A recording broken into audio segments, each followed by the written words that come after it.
We talked yesterday about Germanwings Flight 9525, which crashed in the French Alps. And we talked yesterday about the corporate media coverage that really scares people into irrational thinking around the dangers of commercial aviation. Commercial aviation, of course, very, very safe. I told you about CNN bringing on this 8-person panel for an extensive so-called analysis, and how all this really does is sow fear in people, irrational fear, and disconnect them from the fact that commercial flying is way safer than just driving your car. But there's now something interesting that has surfaced about this particular flight, which has been revealed, which I want to talk about.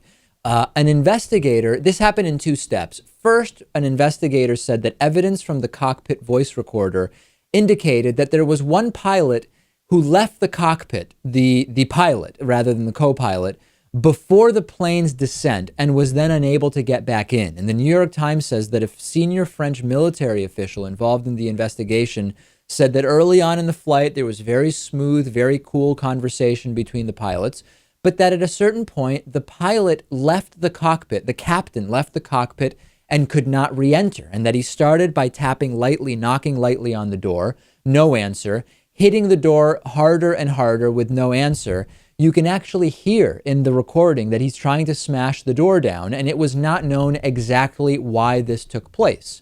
Eventually, a second layer of information came out, which is that the co-pilot of the crashed Germanwings plane appears to have intentionally brought the plane down.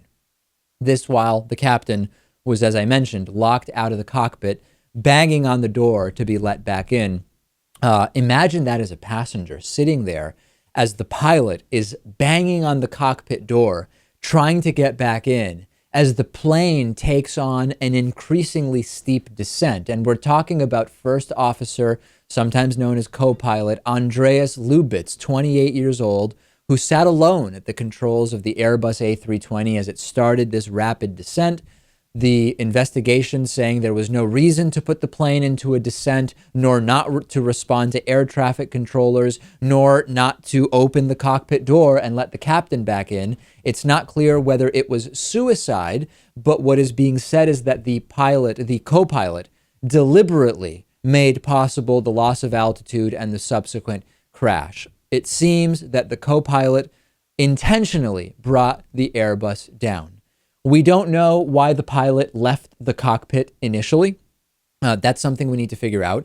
But a flight attendant confirmed, a European flight attendant confirmed, that the rules are the same with European airlines as with US airlines, that when a pilot steps out of the cockpit, maybe to go to the bathroom, a flight attendant stands in, particularly so they can observe whether the pilot that is left in control of the aircraft falls asleep, has a heart attack, passes out, who knows what.